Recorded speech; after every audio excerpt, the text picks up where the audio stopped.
they had told me that even there, they still felt like I need to be home. My place is to be at home. That's where I got saved. That's where God has me to be. So with this, we're finally ready to go to conference. This is about 6 months in, and a situation comes up. It's from that same situation all the way back when, the reason why we even had to get um, put out for a little while. My parents spoke with each other and they gave me a choice. Said, you can either come with us or you can go ahead and keep going there. It was a hard decision, but I had to take a leap of faith and just say, I want to stay at my home.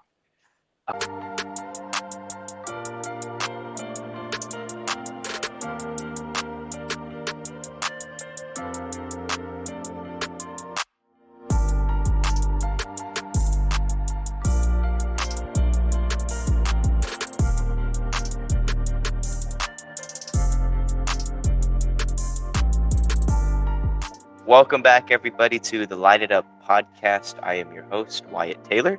Today with us, we have Rafael Alvarez. What's up, y'all? And our guest, Moises. What up from SD?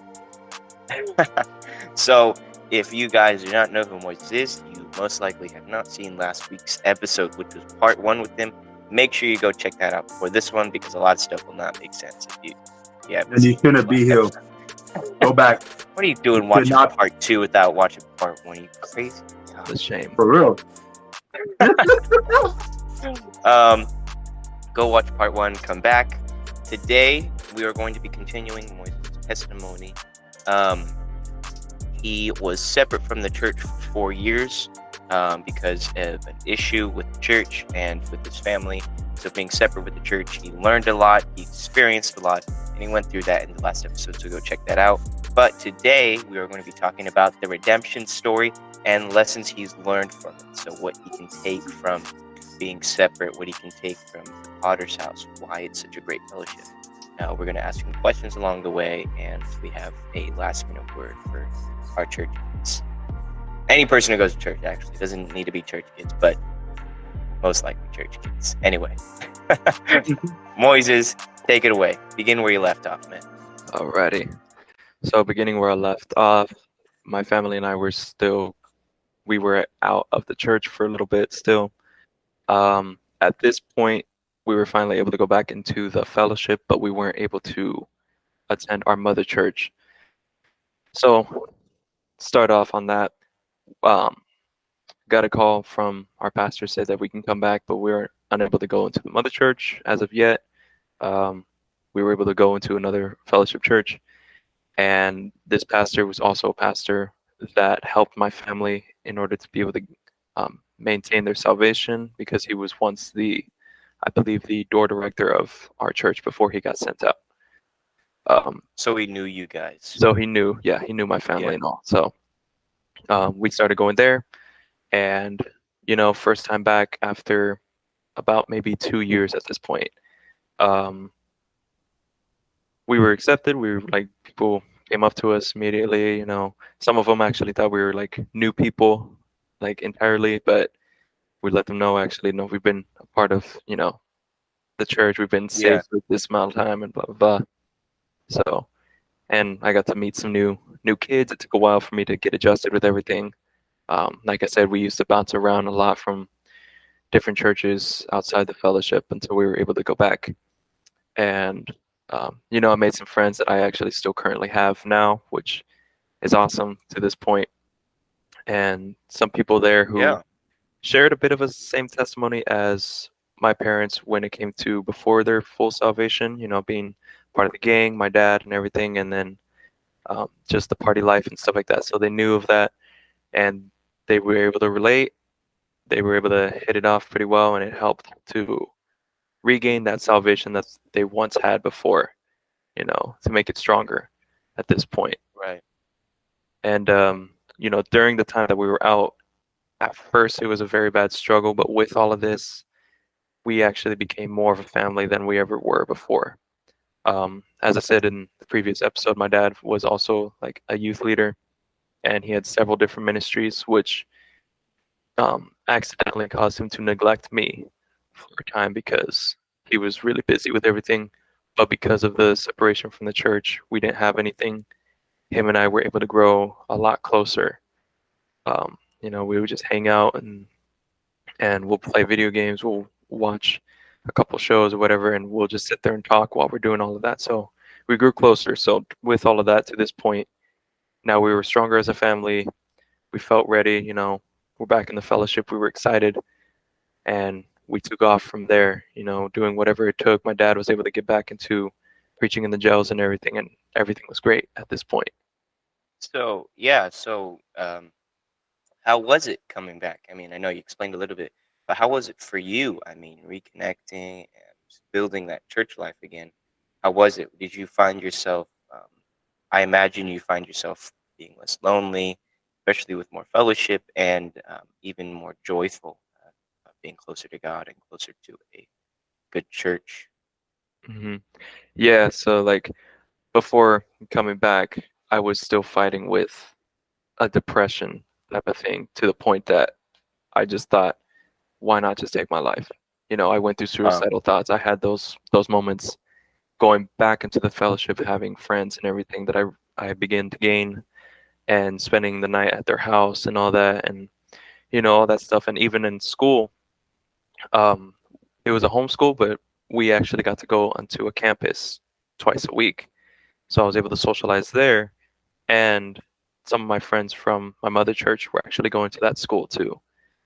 So I was able to rebuild a lot of friendships, build some new friendships, and yeah, I didn't feel as lonely as I did before. I was happy. I had my friends back. I had some new friends, spending the night at all their houses and everything, and fellowshipping with the people. The things that other churches didn't really have was fellowship. They yeah, just went to church, said hi to each other, good to see you, went home. We didn't really have that. So going back into our fellowship, we had fellowship, and it was great. It was amazing. You know, yeah, eating in the mess hall all the time. yeah, Hanging out. yeah. Some of the crazy fellowships that go on till 4 in the morning. Oh Shout yeah, out to my Tucson peeps, golly. yeah. Those fellowships will go on long. Um, Seriously, dude. Sometimes it'll be when we used to actually do Bible studies. We would like some people would sleep over. Dude, sleepover. They Hey. At would that sleep point, over at our house. It was like to the at point that this we're point, still. They're like, "Hey, it's already 1 o'clock in the morning. I live a little far. I'm just gonna sleep." Like, all right. were you gonna say something, Rafael? Yeah, for us fellowships, when we do Bible studies and all that, we always got to make sure we try to pull an altar call afterwards because we get competitive with it. Oh yeah. Oh yeah. Yeah. Um. So, um, what year was this? What year did you come back? I believe we came back. It was near the end of 2014. Okay. So So, it was almost about like it was almost nearing 2 years of being out of the fellowship at this yeah. point. Okay. So, let's see. So, was this church you came into smaller than your first mother church? Yeah. So this one was smaller than the church that I was used to. However, though it was smaller, of course, it's the same preaching. It's the same aspect and the Same same aspect. anointing. So transitioning from kind of church hopping, um, somewhat from what you were explaining. So you were saying you come into this church and you immediately make connections. So that's obviously a huge contrast to the churches you visited. How was how was that? Were you like, yeah, I like this. I definitely prefer this over the other churches we've been to. Was it kind of like that? Yeah, because even in those other churches, I was able to establish, some friendships, but it wasn't like the friendships that I had in the church, going over to their Right. house, spending the night, all that. We were just like, I established friendship. We hang out at the church, and every so often we'll go out and maybe play some baseball or something. But other than that, it wasn't really much compared to going back to the fellowship. We were all together like all the time with people, and Yeah. I love that to this day. Like I'm out and about all the time. Yeah, Like I'm rarely home. seriously. Sometimes my parents will be like, "Bro, where have you been?" And how did your parents adjust They were happy. from your point of view at least? Yeah, they were happy. You know, they were glad to finally be back, with people that they can relate to when it comes to salvation. Wise, we finally got a place that speaks in tongues. We got a place with altar call. My dad, he was so excited to altar call my mom, to the Yeah, point that on that first day, they raise their hand, they get down to that altar, they're like, "We haven't had this in so long," yeah, and so they enjoyed it. They were happy, but at the same time, even through all this, it wasn't home. It still wasn't home. yeah. So why don't you explain a little bit of that? What was kind of, were you not hostile, but were you kind of somewhat reluctant to be fully a part of this church because you missed some of the aspects of your mother church? Yeah, so at this point, I was 13, 14 years old. Um, I didn't really care to get into ministry, because some Mm, of the youth in my church, they're 13, 14 years old. They're already helping out and ushering and stuff like that. So yeah, with me, I didn't care to even jump into that. My parents, at the same thing too. My mom was like, "I'll help maybe with nursery." My dad was like, "I'll do the jail ministries," but stuff there at the church, we kind of were hesitant to, anyways, because it wasn't home. We wanted to still go back home eventually and establish ourselves back in there. mm, So we loved it, but we couldn't fully put ourselves into it. Maybe we'll make it out for an outreach or so, but we still couldn't fully put ourselves into it because we still. It's like some of the pastors will say, God has an address for you, and you're saved in a right. certain church for a reason. And so we still felt like we were supposed to be at that home. We were supposed to be home. Yeah, because I mean, you guys necessarily weren't taken out of the church. I mean, obviously, it was something involving. I from what I hear, um, it was something not really involving God. Like it wasn't something God took you out of on Hmm. purpose. So, just to be clear to anybody who may be confused, this time of separation, uh, Moses can, I'm sure, testify to this, but it wasn't something God had taken them out of. Rather, it was something that had happened that had caused them to have to not be able to attend that church. Rafael, did you have anything you wanted to say? So that feeling of like that you wanted to go home, was it the same feeling for the whole family, or was it like you specifically feel like you needed to go back? It was for all of us, from things that they had told me on a recent point, and by recent I mean like several years ago. After, um, they had told me that even there, they still felt like I need to be home. My place is to be at home. That's where I got saved. That's where God has me to be. I need to be home. And they really felt that in their hearts. Like that's where I'm supposed to be. Here is just for a temporary time, but home is where we're supposed to be. So, So, before we get into your eventual transition to your original mother church, you had mentioned last episode that you had considered and even thought about your salvation.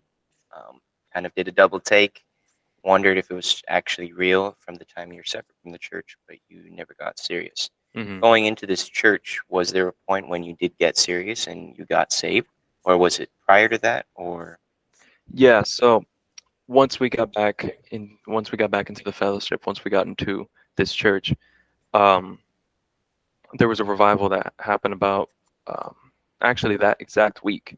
There was a oh wow, revival, and I forget the pastor that was preaching there, but um, it was I believe that first Sunday when once we got there, he was preaching, and I lifted my hand to give my life to God because I really felt like, no, this is where I need to be. There's nowhere else, not this world or anything. This is where I need to be. So I lifted my hand. I gave myself to Christ at the time, and later on during that revival, he also presented if anyone wanted to be filled with the Holy Ghost, and I went up for that as well. And this was when I was already 14 at this point. So, yeah, Because it's basically a similar question to like that why home feeling that you had with family. It was why why do you think God kept calling you to go back to that, to the home church, another church? You were in a different church, like like I believe some people like that would go to church. Oh, I got saved at the church. Oh, it's whatever. Same church is all over. What was the need to go back? You were already in the same fellowship and all that. Hmm. Um, had a feeling that, that's where my destiny lies, was right there in that church. That's where growth was going to happen more. And seeing to where uh, I am now, I really do believe that that's what the whole purpose was my destiny lied in my mother church. And, eventually I was able to go back.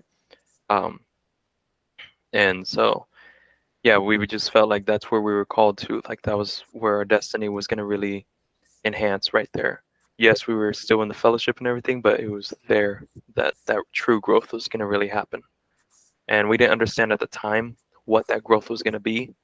But seeing now, yeah, the growth has really taken off. You know. So here at the church, again, like I said, we didn't establish ourselves completely into it, um, but we grew closer as a family and everything. Um, I was in my school and everything right there, and I got near to the point of graduation. I was going to graduate early, um, and that's when we finally got the call. We can go ahead and go back. I'm 16 at this point. Wow. It's 2017, near end of 2017. They tell us you can go ahead, we can go back. So my family and I finally returned back home to our mother church, and we were very excited. I was finally going to be around all my friends and everything that I grew up with. And I mean, I knew there were some that had departed because their family had either moved or backslid, so they weren't there anymore. Oh wow. But there was still some that I still were close to, and I was at school with, that I was like, yes, I'm finally gonna be around completely. And so we finally got to go home, and it was great. Our entire time there at home, we were so happy. We were so excited. Um, Again, I was going through some things. I lifted my hand and went to that altar, and that's, to me, right there was when I finally truly gave myself completely. Because when I was 13, I gave myself because I knew this is where I needed to be. When I was 16, I gave myself because I knew this is where I wanted to be, and this is the life that I wanted to live. And um, even still, I have my struggles. No one's perfect, but um, there's no other place that I would rather be whatsoever where I'm at now. And so, Wow. yeah, we were finally able to go home.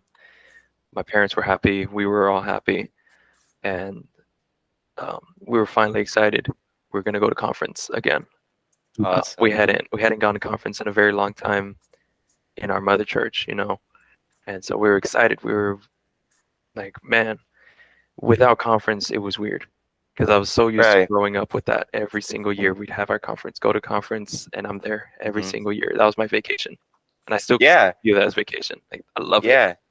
So with this, we're finally ready to go to conference. This is about 6 months in, and a situation comes up. It's from that same situation all the way back when, the reason why we even had to get um, put out for a little while. And apparently that there was a dispute, I guess, going on with the fact of my dad even being able to come back.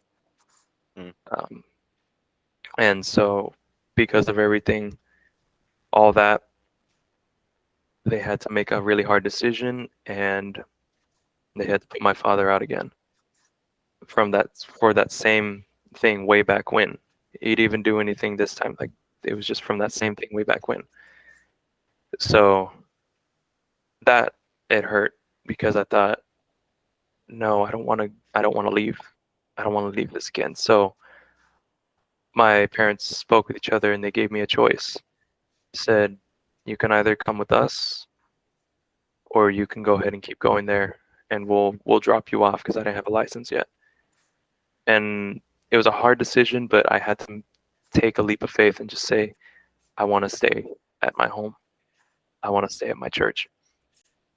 And so my dad was kind of mad at the situation of what was going on still, and but he respected my choice. He said, okay. So they continued. They would drop me off at church there, and they were going to another one that was nearby just so that they would be able to drop me off. And so I was able to make it to every service at my mother church. Age of 16, I'm by myself now. I don't have my family at my church. And my dad, he called up one of the brothers there at the church, and he told him, watch over my boy, put your wing around him and just take him under your wing. And so he eventually told me, hey, why not you come sit with me?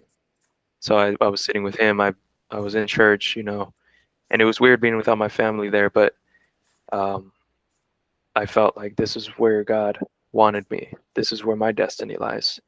And eventually, my dad actually came around to understand the situation. They even had a talking my pastor and him and everything, and he said, like, he understood the situation as much as it sucked.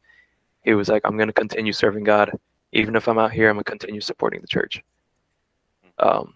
And the reason that even came past was because he told me recently. He said, because of you staying at that church, you made that decision. At first, I was bitter with the church, but because of you staying, I was able to resolve that in my heart and say that no, that church has done so much for us and they're taking care of my boy. I'm here to serve God, and I'm going to support that church because they're doing what's right. Wow. Yeah. Yeah. And I want to get more into this relationship you had with this brother in the church. Mm-hmm. But even it's just interesting because I think people would look at your situation and just see, it's obvious. Okay, just can't go to church there. Mm-hmm. But you obviously felt such a distinct calling to be in that church, and look to what it's led to now, as Yeah. we'll get into. But I just want to say, like, sometimes the leap of faith won't look like what you think it's going to look. Sometimes it's not going to be not being able to pay your rent this month. Sometimes it's not going to be, your car breaking down right before, time when you need it. Sometimes a leap of faith isn't going to look how you think it's going to look. Right. So let's get into more into your church life now in this church. Some things you've learned and even your relationship with this brother. Yeah. So, like I had said before this whole situation happened, we were ready to go to conference. I already had my stuff packed, like, at this point.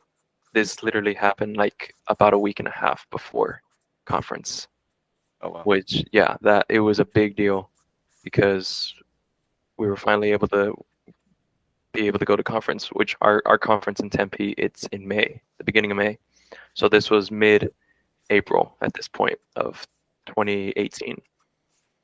And so that brother in the church, him and his wife, they decided, and my dad spoke to them, they were going to take me with them to go to conference. And so I was able to jump into their van with my stuff, a little bit that I had and everything. And, we went to the full week of conference, myself sitting with them without my family. And it was just such a, just like every conference, it's such a feeling in your spirit, like being refreshed. Right. And with Definitely. everything that was going on 2 weeks prior, what a refreshment it was for me. Wow.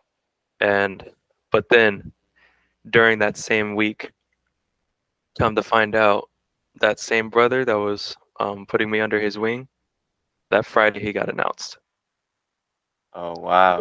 to go out and begin becoming a pastor. And so that was a shocker. And so he still kept me under his wing until the time that he would leave. But even from that point, I started looking up to him just like a spiritual brother for myself. Yeah. and seeing where he was going, him and his wife, going out to do the works and everything. At that point, I had to think, and I thought, that's where I want to be. I want to be like him. I want to follow in his footsteps. He's the same thing, church kid, born and raised, same kind of things of growing up, being a little bit rebellious, but never left the church. And made that decision to stay at it and stay with the church. And so I'm like, I have that same situation of I'm staying at this church. I never backslid or anything, but I was a rebel in my heart at some points during my time growing up. So I looked up to him, and um, once he left and everything, that's what just came as my reference point of him taking me under his wing and me wanting to be, like he was. And right after conference, that's when I began to join ministry. Wow. So yeah, I started my first ministry right after conference. I was even the one that hit him up, the leader of the ministry, for the sound and everything. He hit me up and he said, "Hey, I think you would be a good fit here. You want to jump in?"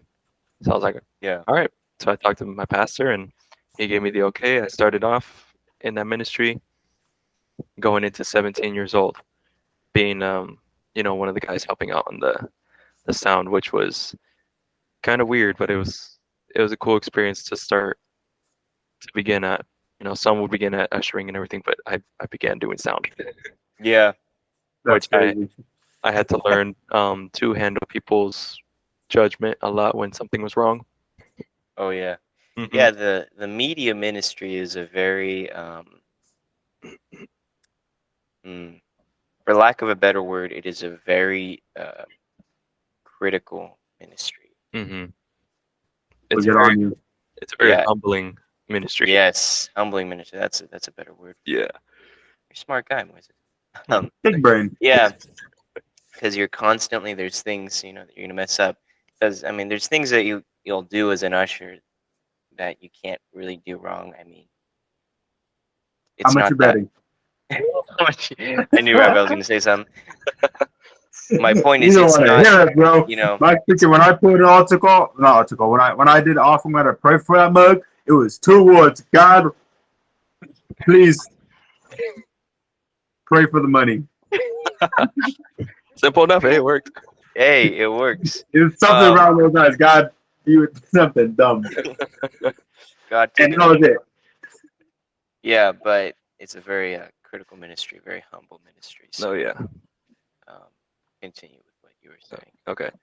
Um, yeah. So going in from that point, my first ministry, skipping all the way to maybe now in present day. At this point, I had gone to every conference since that I can go to. Even began to go to a Prescott conference for the first time. I went to the very last tent one. That was my first one. Oh wow! Yeah, because I wanted to experience the tent before the building went up. Right. And Well, so I mean, I don't know if you wanted to, but I wanted to. Yeah, no, I'm kidding. it hurt, And but Like it hurt. Yeah, the sentimental feeling, like yeah, but you didn't. yeah, no. It's because my parents had a picture of them at the conference and everything, and I was Oh like, really? what? I want to do that at least once. Yeah. Yeah. I didn't go through the tent. I never been to that. Mine You're was the lucky. first You time missed being in out. the building. You missed out on some fun stuff. Damn good. I was I'll told bet. it. I was A told lot of Friday fun night. stuff. I was told Friday night. Pastor Greg Mitchell was like, "Is there any single minute God trying to do something or some crap, trying to challenge people to tear the tent down?" Yeah. All the men are like, yeah. I feel called to preach. It's like, okay, you're gonna start on chairs. Excuse me. What? Yeah. Yeah, so going from that point, being first conference by myself, first ministry, all the way to where I'm at now, it's been a huge blessing and huge learning point. I said before I was socially awkward and everything with people and all that.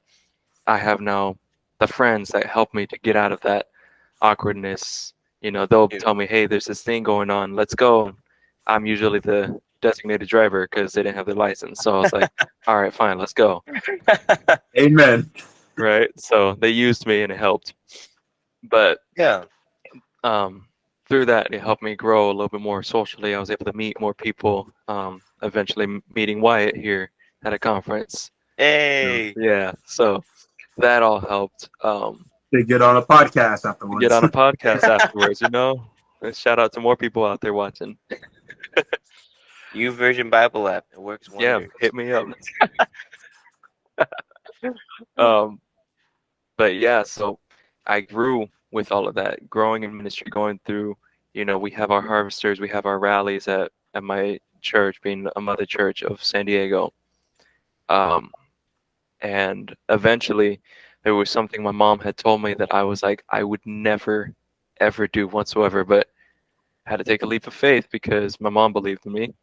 But she told me at one rally, I was 17, and she told me, looking at the stage, she's like, I could see you up there one day leading song service. And I'm like, I hate being in the spotlight. I hate being in spotlight. So I was like, no way in heck, no. Fast forward to now, I am one of the guys that actually helps in leading song service. Hey, wow. So, That is awesome.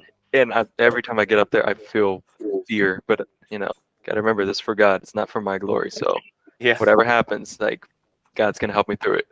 Yeah. But yeah, so a huge step from that little kid that was in my parents' shadow to I've grown out of their shadow, becoming my own person. But Right. that growth of being away from the church helped me realize a perspective of, you know what, we have so much in this church, we have so much in this fellowship that we take for granted.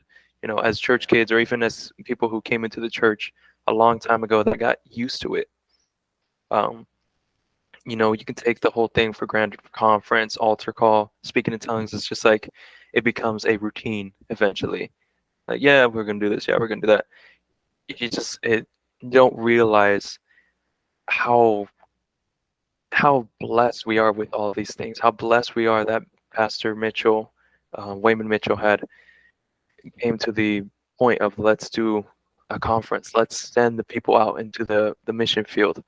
That brother that I mentioned earlier that took me under his wing, just in this past conference got announced to go to La Paz, Bolivia. That huge step forward, my reference point, going out there into the mission field. He has 5 kids and a wife with a very good job here as a plumber, making a lot of money, and he's like, no, I'm putting that worldly stuff away. His wife said, let's go. So he said, let's go. They're going to Bolivia now. And it's insane. Other people that I looked up to getting sent out, one to Detroit, one going to Miami soon, Wow. another one going to Mexico City. Like, it's just a huge, huge deal of just Viva Mexico. Viva la Mexico. It's a huge deal of seeing what they do not have out there, what we have here. And it's not to take a blast or, like blasting out any of these other churches, but, But at we the are same blessed. time, We are yeah. blessed. Yeah. I mean, Pastor Greg Mitchell had said, I mean, from the recent thing that I heard, we have over 3,400 churches worldwide. Hmm. And that's I've also amazing. Yeah, and I've also heard we have more churches outside of the U.S. than we do in the U.S. But Yeah. but Yeah. I mean, look at with Pastor Olson going over to the Philippines, that leap of faith that he took, and now they have, oh my gosh, I forgot how many churches there. They have over 200. I know that Mhm. over there, and even their own conference center and everything. He recently showed us a video of that, and he was panning just on the stage, like, yeah, look, here's the stage, but here's the audience, and it was like over maybe 2,000 people Wow. in that conference, just because of a leap of faith that he took to go out into the mission field. It's honestly a blessing that we do not realize we have in this church, in this fellowship, that we take for granted sometimes. Yeah, and that is the point we were trying to make in this episode, is just that, you know, not everybody has the same things we do as church kids. And, I know there are church kids out there. You think, yeah, no, I understand, church is awesome and all that. But you know it too. I know it. There are times when we really take it for granted. I mean, are you really taking into consideration all the things that you did not have to go through? This is to all my church kids. We can take it for granted even when we don't think we've taken it for granted. I'm guilty of this. I'm not saying I'm perfect, but I realize that there are so many times in which I will take things for granted, this my whole life for granted, even when I don't think I do. And the way I think about it sometimes is just put yourself into someone else's shoes. My father um, grew up in a very broken home. His parents divorced when he was 4 years old. His mom died when he was 12, and his dad left him and his brother on their own when he was 16. Now, me seeing my dad my whole life, knowing him always as the married pastor, the married disciple in the church. They took over the church in Los Banos when I was 3 years old. They've been there ever since. Me growing up, I've never even thought about drug abuse or um, alcohol abuse or my parents fighting constantly, a broken home. All I've known is blessing and the hand of God in our home. And I've taken that for granted. And when you put yourself in someone else's shoes, when you realize that there has been such a covering of your life, that's when you really start to put things into perspective and really start to take it seriously.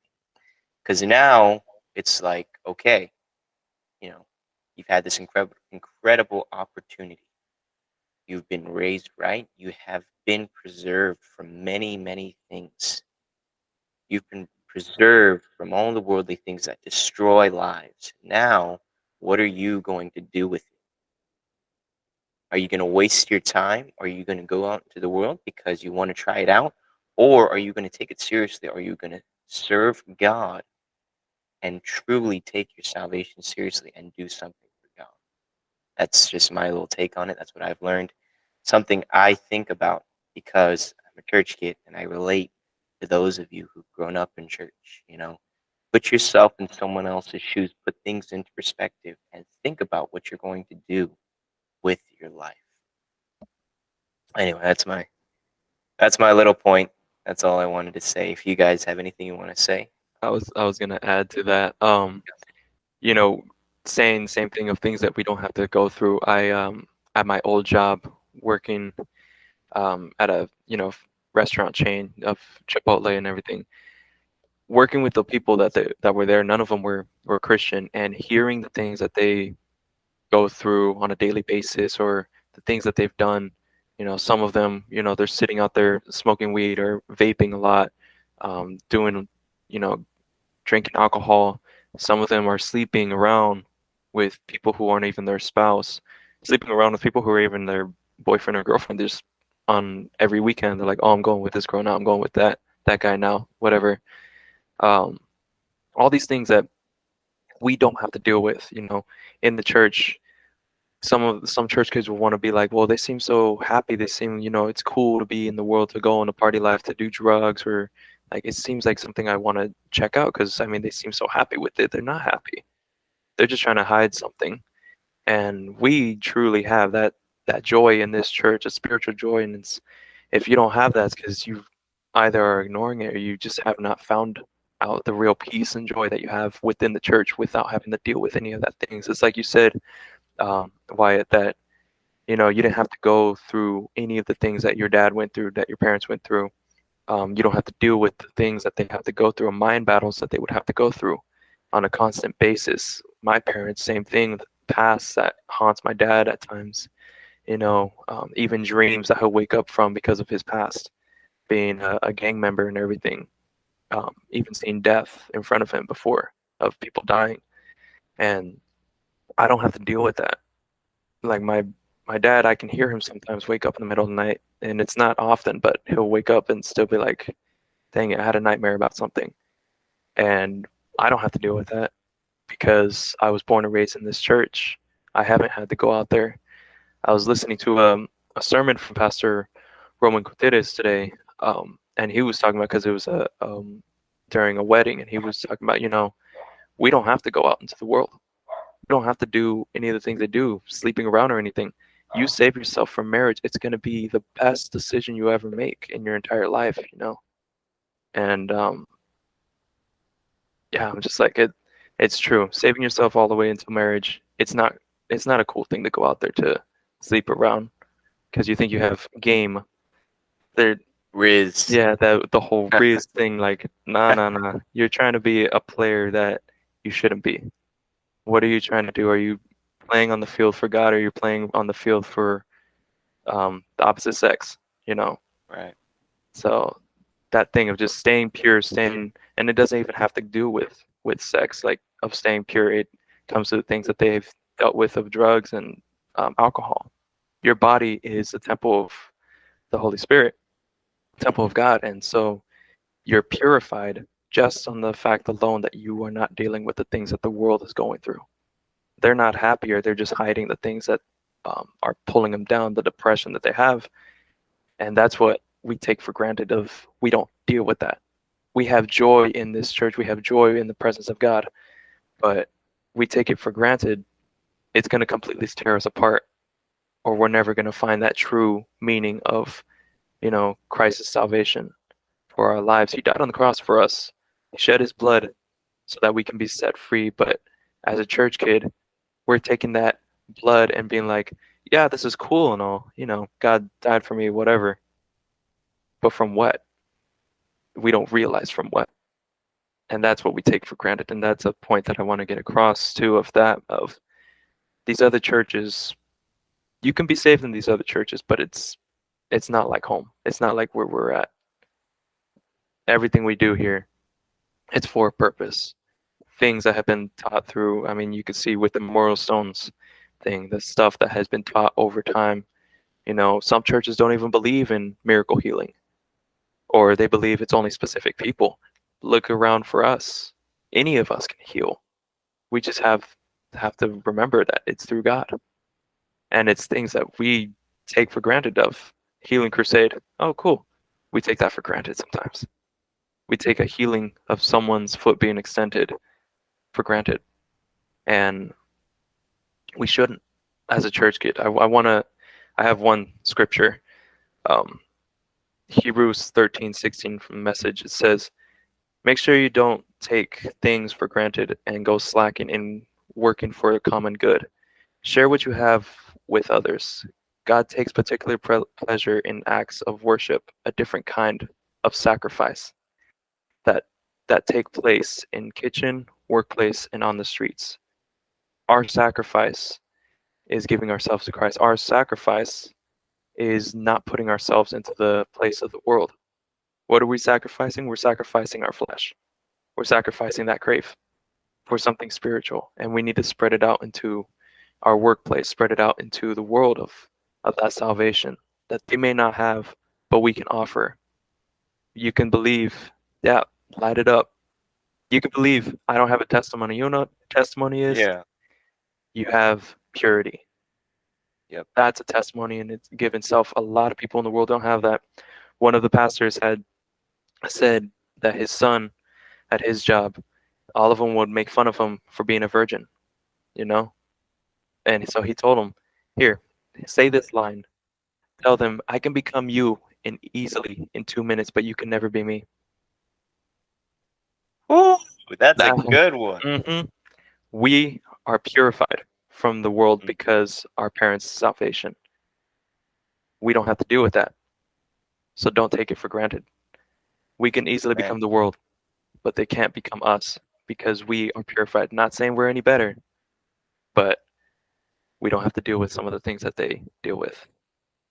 Amen.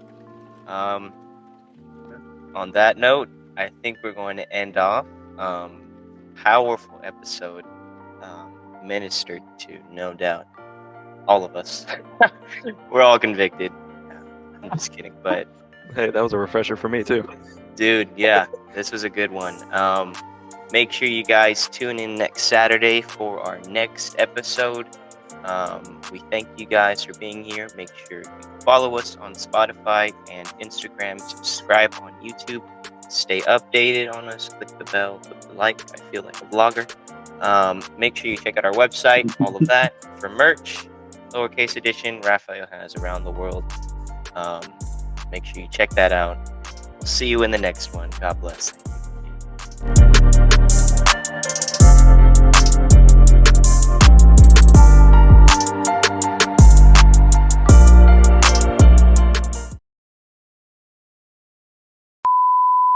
Should I don't take change your my shirt. shirt? Just wear it It's next time. different much. Look. Plus, It's you're gonna get different. hot in the long sleeve, bro. I got a fan just right next to me. Look. Just wear it on the next episode. Wear it Saturday. Wear it. Wow, that's like an industrial fan. Oh my gosh. Gets the job done at night when I'm hot. Whatever How do works, right? How do you get to sleep? It's like, Rafael, do you have anything you wanted to say before we get into the next portion? I had a question, but it kind of just left my mind as soon as like the question went up.